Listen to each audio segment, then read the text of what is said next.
The pre-release for Duskmourn has come and gone. The players have had their say and opened their wallets, but just how well is Duskmourn doing, and did any of this product sell out? Well, the answers might surprise you.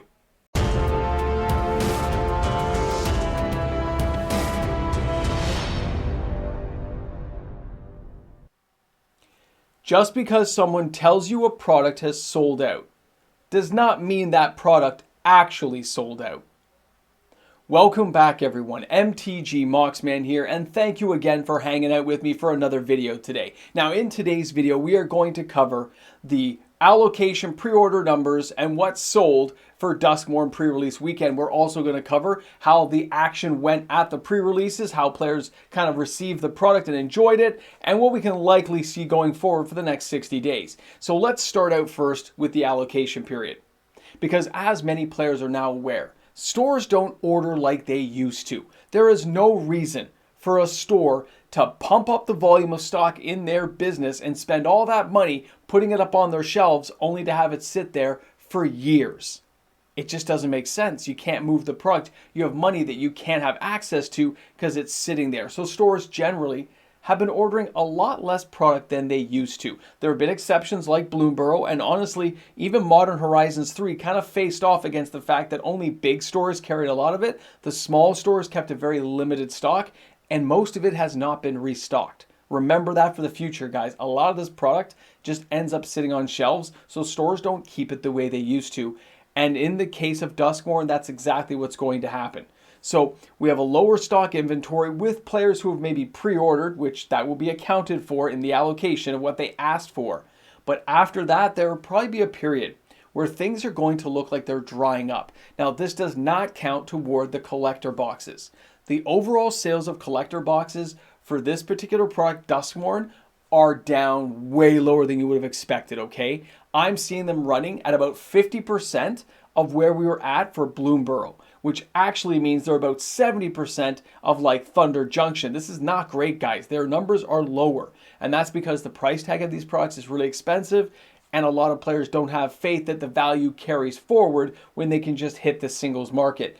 This is something, this mentality, this feeling players get now has been carrying through a few products, and soon this will become the mindset of many more players, which means you may actually see a reversal in the fortunes of these sealed products, but it's probably another 2 or 3 years away before you start seeing those changes come about. So I wouldn't be diving into sealed product to hoard and store. This is not 2020, 2021 anymore. Players don't follow that mentality, including myself. We have really scaled back. We're holding on to what we have, but we're just waiting to see how the market all turns out. Remember, they're on store shelves for years now, which means you have access to them, and often they go on sale still. As much as it's not coming from distribution, it's not coming from Wizards of the Coast, well, stores still have to get that product out the door, so they do discount it. So the allocation period is going to surely sew things up a little bit, make it pretty tight to get into any new product, but stores after that period are over will probably order in slow amounts of boxes as are necessary for pack openings. People don't go after boxes now. They go after the packs individually inside the store, which takes us to this like second half of what I want to talk about. And this is the actual pre-release. I myself got to go to 2 pre-releases and I have a phenomenal time. Now, for those who are interested, I did totally clean the people out on my first pre-release. I didn't have any losses. It was amazing. But my second go around, I faced off against a few unexpected bad boys and I just could not get ahead of it. And before you knew it, I lost 2 rounds. I got wiped out that one. Very unusual for the Moxman not to come out on top at a pre-release. But I got to be honest, the people I fared off against just had better cards. It was crazy. I usually say these games are decided in the commons and uncommons, and they had a glut of all that stuff. It was insane. But I still had a good time. Now, that being said, the thing I found very interesting was the amount of people buying packs at the end of the pre-release or in between the pre-release matches. People were walking up and buying pack after pack after pack. Now, at the one pre-release, I think they went through around 2 boxes. Okay, 2 full play booster boxes with the 30 or 40 people in this pre-release. I think it was 42 in the pre-release, and it was crazy to see these people just buying into it. You know, they go out, they'd hang out, have a drink or whatever, and then they'd open a couple of packs, open a couple of packs, open a couple of packs. Now, we all know that this kind of sales surge action where boxes are moving every night is only really kind of a pre-release weekend thing or on big event nights. But generally speaking, that's not the way things are. It wasn't even that way for Bloomborough. I saw packs sell that night at the Bloomborough pre-release, but not as much as Duskmorn. And then, of course, a lot of Halloween conversations came up. The Chucky Secret Lair, a few other conversations jumped in. And that had people talking about horror themes and how good Innistrad used to be. And then they went back to their matches. And they would comment on the cards and how it's come as like a fun Ghostbusters type thing. Anyway, they had a good time is the point. But the amount of sales that gets bred into people having conversations is something people need to be aware of. It's a lot of product moving for a single evening of fun, a couple of hours of entertainment, and you had a couple of boxes move just from the people buying a few packs. Remember, when one person buys, you have other friends around you who say, "Oh, you're not going to buy a pack? Come on, man, buy at least a pack. Let's see what we get." And then you have a few other people dive in, and before you know it, you've moved a whole box. It was just awesome to see the store being able to move some product. Also, Commander decks. The Commander decks are selling extremely well. The Horror Bundle pack people were asking about, but there's really tight allocations at a lot of the smaller stores, so I have no idea how that's going to pan out, guys. I have to wait for that. The actual regular bundle stuff, nobody was really mentioning it, which is surprising because that's usually the one people go for now. But those Commander decks, and Volvergarath guy, I can't pronounce that name for some reason. It slips off the tongue badly. But that particular Commander deck is being sought after. People were looking for cards, including Forsaken Waste. People were asking in the store if they had some. It was nutty to see this many cards of interest for their Commander deck that is just coming out, to see what you can add to spice this thing up. A lot of players were doing it, okay? And that store in particular had no Commander decks left for sale, okay? The one I was at, nobody had any left. They were all sold out, unavailable. They have to wait and see if they can get a restock later on. Remember that.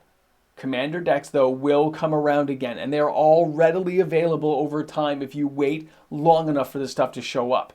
It is going to get restocked, okay? It's not going to sell out. Now, the idea of the collector boxes selling out, those sales data are really low. And collector boxes, although they are when people say they're collectible, they're really not collectible unless you just want one for your shelf to look pretty. But the idea of them, I still say they've got to take the numbers of collector boxes, keep the price where it is, but to make them truly collectible, you've got to put unique artwork that can only be found in those things that is hard to get, and you have to print a lot less of them to truly make them a collectible item. The print runs on these things are still massive. I know stores that have 30 or 40 boxes in stock still after selling what they were going to sell on pre-order, which means there's tons of those things available, and they're going to be around for years. Those will not sell out. The Play Booster boxes will not sell out. The Nightmare Bundle pack, depending on how many they printed, that could sell out, but we still see those things show up. Now, they've had issues, right? We know with what happened with the Fallout set that those boxes can just like go. And of course, everyone's talking about the Lord of the Rings Special Edition and how much those things have gone up by. But those are still early products. I mean, those things are all less than 5 years old. We don't know how valuable and collectible they're going to be going forward. And it'd be a fool's errand to tie up massive amounts of money trying to collect those products without knowing that the determined value will be there for the long run. We don't know, and that's kind of scary. And that's what's happening with a lot of these collector booster boxes when people tell you they're going to sell out. These collector boxes are going up in value. They are going to sell out, and when they sell out, I mean, you won't be able to get any. It's going to be impossible. Don't believe the hype. Don't fall for the FOMO. Wait things out. You're talking hundreds of dollars.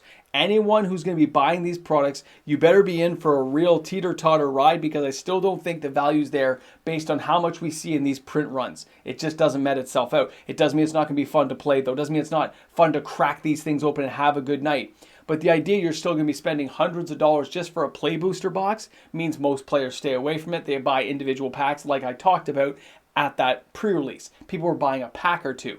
They're not going in and buying a whole box, sitting at a table and cracking it open like they were a few years ago. The market has completely shifted away from that. Singles definitely rule the day. And of course, followed up by that, you have all these individual cards in the singles market that have been switching and lifting themselves up in prices. All kinds of cards that you'll have to worry about. I still think, if you see my reprint video, look back on that, because those cards will be coming around in 2025, and that's something to keep an eye on, because we don't know what other cards and what other synergy we're going to see going forward as new sets come in and as the old sets rotate out. Wizards builds these things in for sets like Duskmourn and going forward.